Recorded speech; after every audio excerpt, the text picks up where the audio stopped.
تیری رحمتوں کا دریا سرے عام چل رہا ہے مجھے بھی۔ بسم اللہ الرحمن الرحیم۔ دوستو السلام علیکم ورحمۃ اللہ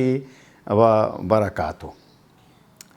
میرے ایک دوست اپنے بیٹی کی شادی کے لیے انتظامات کر رہے تھے، تو ایونٹ سینٹر بہت انہوں نے دیکھے، بہت سارے لوگوں کے ساتھ جو پارٹی ارینجمنٹس وغیرہ کرتے ہیں ان کے ساتھ بھی بات ہوتی رہی، لیکن بالآخر انہوں نے ایک درمیانے درجے کا ایک کی جگہ منتخب کی، اور اس میں انتظامات بھی بالکل ایک واجبی جو ایک قابل عزت ہوں اور لوگوں کو بہتر لگیں ایسا ہی تھا۔ کوئی ایسی چیز نہیں تھی جس کو ہم کہہ سکیں کہ ایک امیر کبیر آدمی ایسا کر سکتا ہے، اور ان کے لیے کوئی مشکل بات نہیں تھی۔ میں نے ان سے یہ استفسار کیا کہ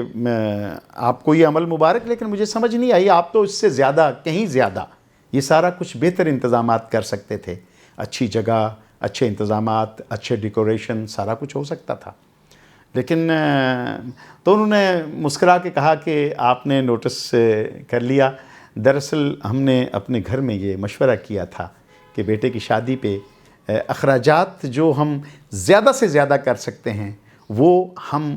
تخمینہ اس کا بجٹنگ کر کے رکھ لیتے ہیں، اور پھر خرچہ کرتے وقت اس میں سے بہتر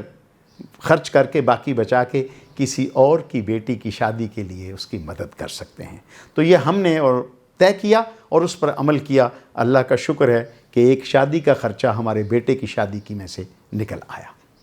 مجھے اس بات نے بڑا متاثر کیا، اور میں سوچنے لگا کہ ہمارے معاشرے میں جب کہ بیٹیاں جہیز، جب کہ بہنیں رشتوں اور غربت اور افلاس کی وجہ سے ان کے بالوں میں چاندی آ جاتی ہے، اور کوئی بیانے کے لیے تیار نہیں ہوتا کیونکہ گھر اچھا نہیں ہے، جہیز اچھا نہیں ملے گا، اس کا جو مالی بیک گراؤنڈ ہے وہ بڑا کمزور ہے، اور اس طرح کر کے ہمارے معاشرے میں بے شمار بیٹیاں، بے شمار بہنیں ایسی ہوتی ہیں جو زندگی کی اس منزل کو آنے سے پہنچنے سے پہلے ہی بوڑھی ہو جاتی ہیں۔ کیا ہمارے سینوں میں دل نہیں ہے جب ہم اپنی بیٹی کی شادی کرتے ہیں تو کسی محتاج کی بیٹی کا چہرہ ہمارے نظروں کے سامنے نہیں آتا؟ اگر آتا ہے تو ہم کیوں نہیں اپنی روزمرہ زندگی کا ایک حصہ مختص کر لیں کہ ہم نے اس سے کسی نادار، غریب، ضرورت مند، سفید پوش جو کسی کے سامنے ہاتھ نہیں پھیلا سکتا، جو کسی کو یہ کہہ نہیں سکتا کہ میری بیٹی کی شادی ہے یا میری بہن کی شادی ہے، اس کی کوئی مدد کرو، آپ خود دیکھ کے، آپ خود جانچ کے، اس کی حالت کا اندازہ لگا کے آپ خود انہیں آفر کر دیجئے۔ میں کئی ایسی فیملیز کو جانتا ہوں، ایسے لوگوں کو جانتا ہوں کہ جن کے گھروں میں کام کرنے والی ملازمائیں جو ہیں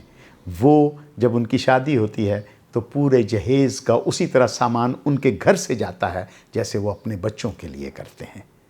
اس چیز کو رواج، یہ اسلام آباد یا پوش ایریاز یا لاہور یا کراچی اور پورے پاکستان کی میں ان لوگوں کی بات کر رہا ہوں جن کے گھروں کا کہ مینٹیننس کا بجٹ لاکھوں میں آتا ہے مہینہ۔ میں ان سے مخاطب ہوں جن کو اللہ نے بے پناہ دے رکھا ہے۔ میری ان سے گزارش ہے، اپنی زندگی کا ایک ذمہ لے لیجئے۔ ایک بچی کی شادی، ایک بیٹی کی شادی، ایک بہن کی رخصتی، وہ کسی کی بھی بہن ہے، معاشرے میں رہنے والی ہے، وہ میری بھی ہے، آپ کی بھی ہے، کسی اور کا بھی ہے، اس کا ذمہ لے لیجئے تاکہ اس کا گھر بس سکے، ایک نسل جو ہے وہ ایک آسودگی میں جوان ہو سکے، اور یہ احساس آگے سے آگے جاتا جائے کہ ہم ایک نیکی کریں اور یہ کہیں کہ اللہ جب تمہیں اس منزل پہ لے آئے کہ تمہیں دینے کے قابل کرے تو ایک بیٹی کی شادی، ایک بچی کو اپنے ہاتھ سے، اپنے خرچے سے بیانا، اس چیز کو رواج دے لیں۔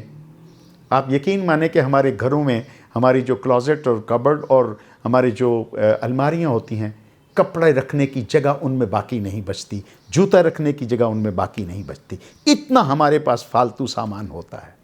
وہ کسی غریب کی بیٹی کو وہ فینسی کپڑے جو آپ نے ایک مرتبہ پہن کے ان کو ہاتھ نہیں لگایا، آپ دے سکتی ہیں۔ اس کی شادی پہ بھی یہ خوشیاں اسے مل سکتی ہیں۔ آئیے آج ہی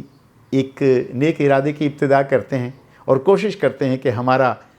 رہا سہا بچا ہوا، ہمارا چھوڑا ہوا کوئی پیسہ یا کپڑے یا گھر کی دوسری ضرورت کی چیزیں کسی کی بیٹی کی شادی کے کام آ سکے۔ آئیے ابتدا کرتے ہیں، اللہ اس میں برکت دے گا۔ انشاءاللہ آپ سے کل پھر ملاقات ہوگی، تب تک کے لیے اجازت۔ السلام علیکم ورحمۃ اللہ وبرکاتہ۔ تیری رحمتوں کا دریا